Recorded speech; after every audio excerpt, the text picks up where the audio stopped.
This episode of Punk Rock HR is sponsored by The Star Conspiracy. The Star Conspiracy is the B2B marketing agency for innovative brands creating the future of workplace solutions. For more information, head on over to thestarconspiracy.com.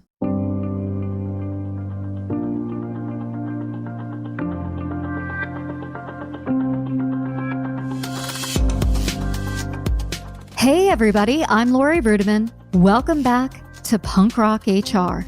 My guest today is Dr. Nick Taylor. He is the founder and CEO of Unmind. It's mental well-being done well. And in today's conversation, we're going to talk about how to empower your employees with evidence-based digital tools to proactively manage and improve their mental well-being. We also talk about the role of leadership and actually, what is well-being and is there an optimal way to operate in the world? You're going to love this conversation because Dr. Nick is also a fan of Radiohead, which means I get to nerd out a little bit. And he's also someone who's passionate about making sure that employees perform at their best and feel good. So if you are a human resources professional or a leader who wants what's best for your workforce, well, sit tight and enjoy this conversation with Dr. Nick Taylor of Unmind.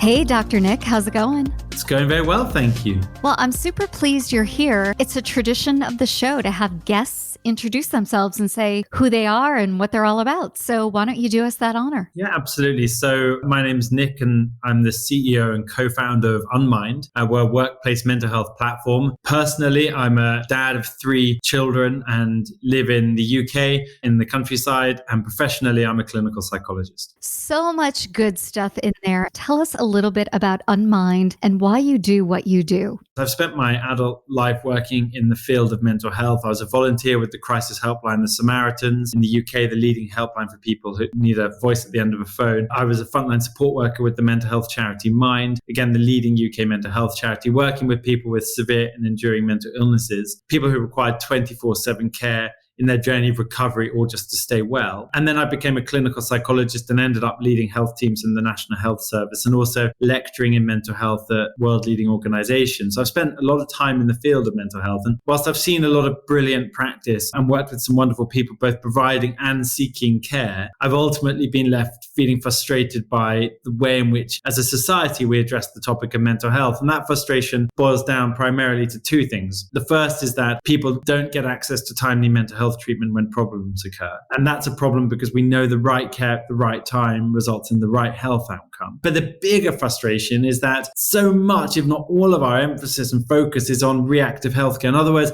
we wait for people to get unwell before we provide them with support with their mental health. And that's in stark contrast to dental health or physical health, where actually all the emphasis is on prevention. I have 3 children, and from the age of 1, I've been battling them to teach them how to brush their teeth twice a day. And with physical health, we take a similarly kind of lifelong approach to encouraging good physical health behaviors. And we position the topics very aspirationally. You cannot buy a dental product anywhere in the world, so far as I'm aware, with a picture of bad teeth on it. Every dental product is sold with beautiful teeth. But, like with mental health, what we do is we position the topic very negatively a lot of the time. And it's often like a black and white image of someone holding their head in their hands. And I've never met anyone in black and white. So I don't know at what point we think that's an accurate portrayal of mental illness anyway. But also it tells such a small part of the overall story. And that story really is that human beings have mental health from the moment they're born to the moment they die. We have mental health every single moment of our entire life. And far from just being a set of problems, it's also our ability to think and be creative and problem solve and feel all the emotions that we feel that make life so worthwhile. And far from being something we should hide about and not talk about in hushed voices, mental health is something we should celebrate. It is the most amazing part of being a human being. So those frustrations of not getting the right care at the right time to people and not focusing on prevention and not telling the right message around mental health led me to leave the NHS and co-found Unmind. And we always knew we wanted to focus on promotion of well-being, prevention of mental ill health. We knew we wanted to focus on science being at the heart of everything we do and measurement being at the heart of everything we do. Because if you can't measure something, you can't manage it. And we knew we wanted to use digital tools because there aren't enough therapists and clinicians to do reactive healthcare, let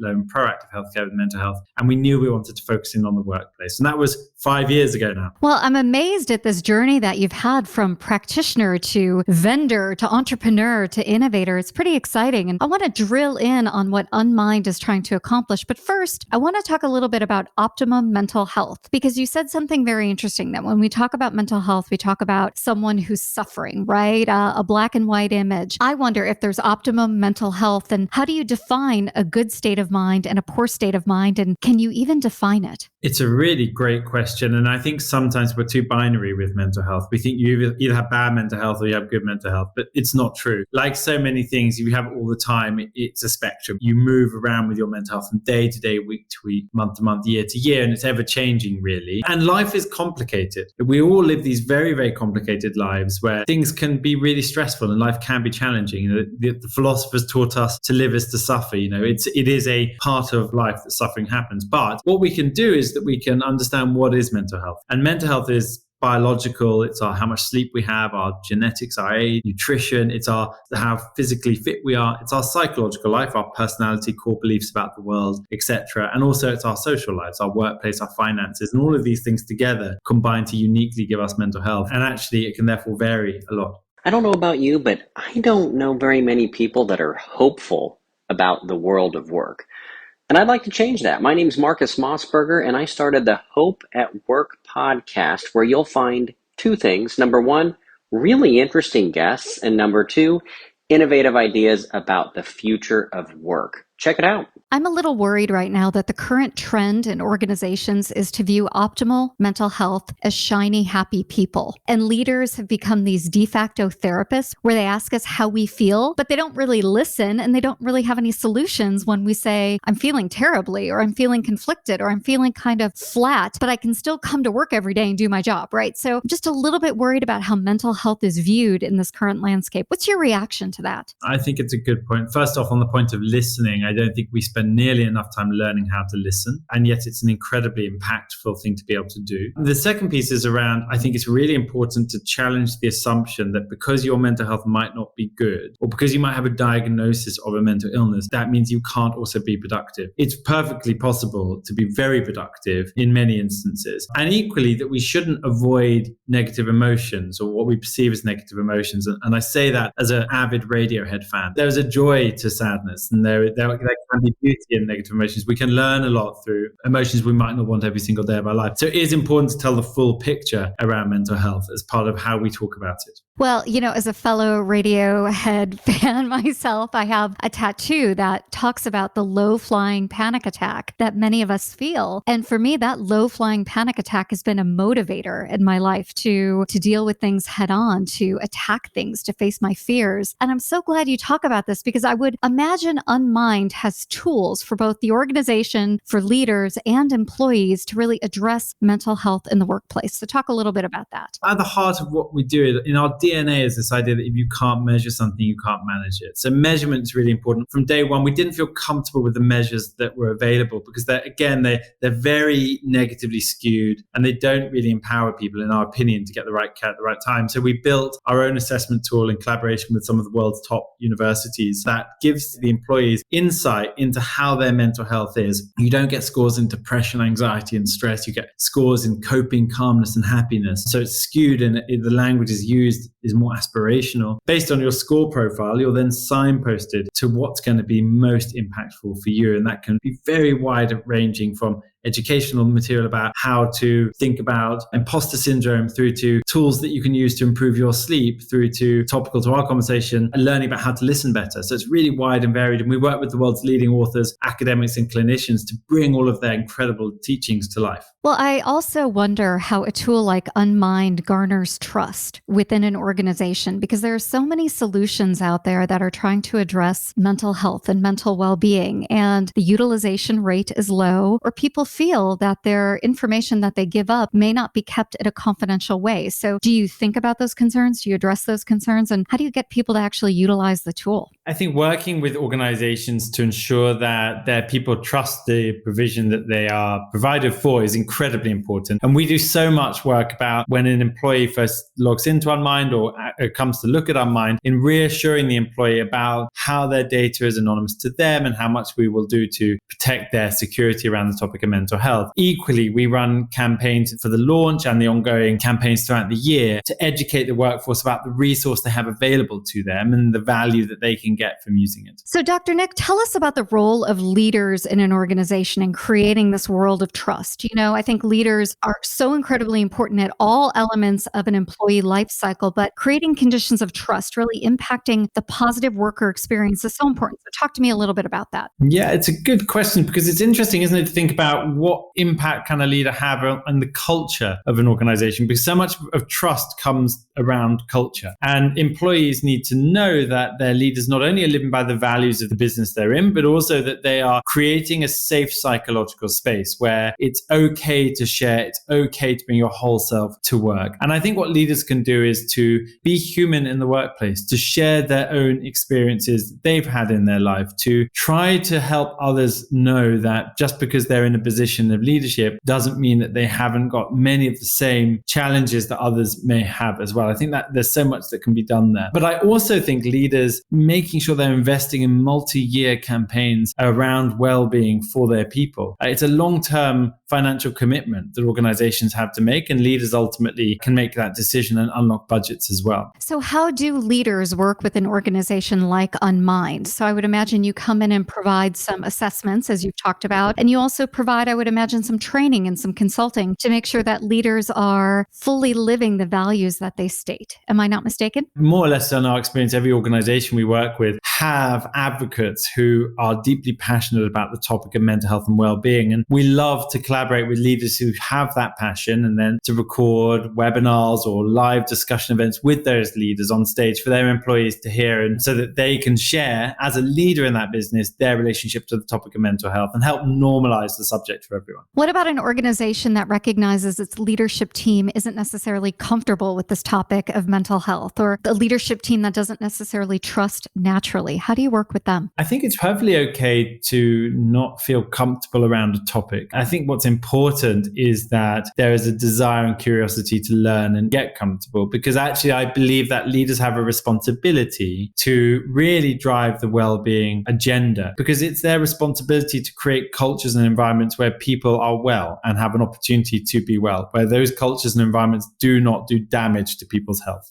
So often people come on to Punk Rock HR and really talk about mental health or mental well-being, and they don't necessarily live their own values. But what I'm struck by is that you're so candid in speaking about this. I would imagine that at Unmind, you have your own culture where you freely talk about this and you're really trying to drink your own champagne, correct? So tell me a little bit about your organization's culture. What happens when employees behave badly? Boy, we could do an entire TV show, maybe a Netflix special on that. Well, Ryan and I sat down and recorded episodes for FAMA, and we asked practitioners, give us your most outrageous story. The sales leader that brings cocaine to work, whatever. Just bring us the outrageous, and it is funny. So if you need a laugh, which we all do from time to time, search for workplace misconduct wherever you get your podcast, and you'll find it. And trust me, you will laugh and cry, but you'll definitely laugh. All right. Thank you. Yeah, we put a lot of time and energy into our culture, and I'm really proud of it. And I'm really proud to work alongside all of the incredible Unminders in all of our global offices. And we do care a lot about values. We do care a lot about creating an environment where people's well-being is considered. And we do invest a lot in making sure that our employees have access to things from like the private medical insurance, flexible working, etc. But we are fallible as anyone as well. We don't get everything right. And sometimes we've done things too late or too little too late. And we've had to hold our hands up and recognize that that's the case. But we are all human beings. The important thing for me as a leader is I know our intention is right and we're authentic and transparent around that. But we're not going to be perfect all of the time. Well, no, and no company would be. And I think, we talked about some of the benefits of focusing on mental health and mental well-being. But when companies get it wrong, whether it's in COVID or not in COVID, what do they get wrong? Or a huge amount. I think giving it lip service, really, that's the biggest thing. It's like either just giving lip service and not actually acting on what you're saying or just not engaging with it as a topic at all. But I actually think that we are approaching a place in the market now where if an organization flatly said, we don't care about this as a topic, I think it would be a matter of time before that organization went bankrupt. I don't think it'd be like if, I think it'd be when. And I think organizations know that. So we might be in this strange place at the moment where there's a transition. And even those organizations that are paying lip service for having to do it will eventually, just through habit, end up doing it quite well because the market's going to end up doing it quite well. And we will all continue to learn, and those people that are committed to it will drive it forwards. But I think the days where people can say we don't care are pretty much over. Well, I like where you're going with this, that mental health, mental well-being is a groundswell. It's an employee movement and it will push the naysayers forward. Are you really seeing that in the marketplace? I think you do. I think if you look at negative stories in the news around organizations that haven't cared about their people properly, they're ever more present and they take no prisoners. They tell the full story. And no organization wants to have that reputation as being a negative place to work. And also, why should people work for an organization that doesn't care for their well-being? It's really offensive that organizations might behave in that way, and it shouldn't happen. And I feel very strongly about that. Well, Dr. Nick, I wonder why you do what you do. I mean, you talked a little bit about your history working within the NHS, working, at amazing charities, working to really make sure that people feel good in this world. But I wonder if you have a personal story that drives you to do the work that you do. I always attribute my passion for psychology due to one of my sisters. I have three sisters. My eldest, Catherine, middle sister, Jessica, my younger sister, Anna, and Jessica's Down syndrome. So from a very young age, I was aware that people are different and can be different, can be treated differently by those around them. And I think Jessica had a profound impact on our whole family because my mum went on to retrain as a social worker. My elder sister's a speech and language therapist. I became a psychologist. My younger sister in her first career was a teacher in schools of areas of deprivation. So we all went into quite social causes. And I think we all would say Jessica had a profound impact on our career choices.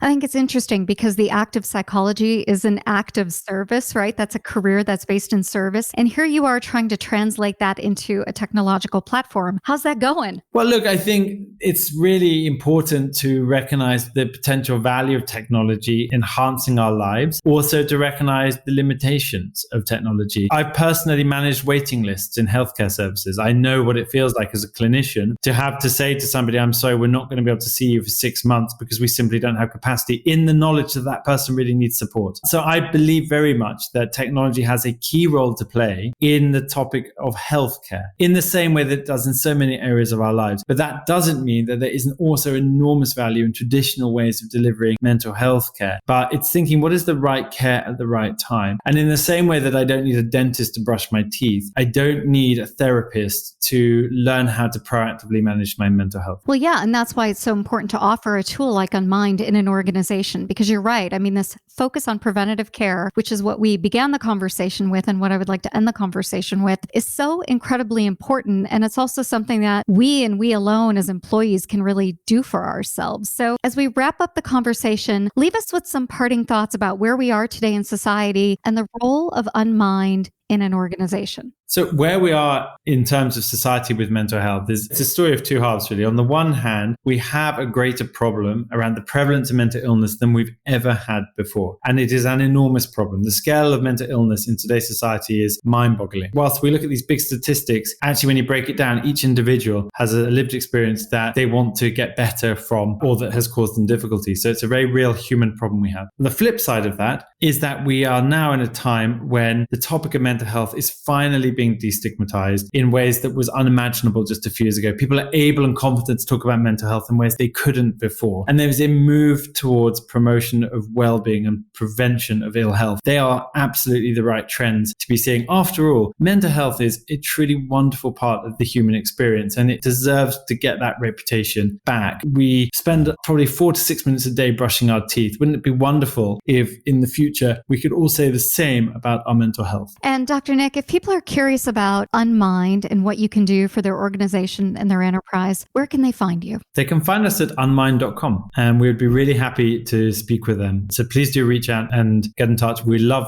building an ever greater network of passionate and advocate people around the topic of mental health. Amazing. Thanks again for being a guest today on Punk Rock HR. Thank you so much.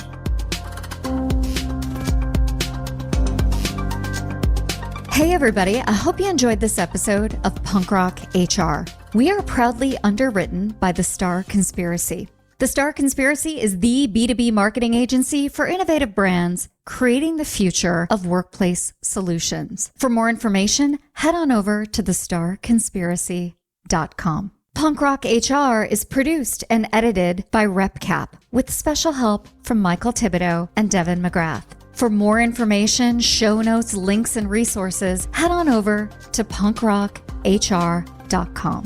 Now that's all for today, and I hope you enjoyed it. We'll see you next time on Punk Rock HR.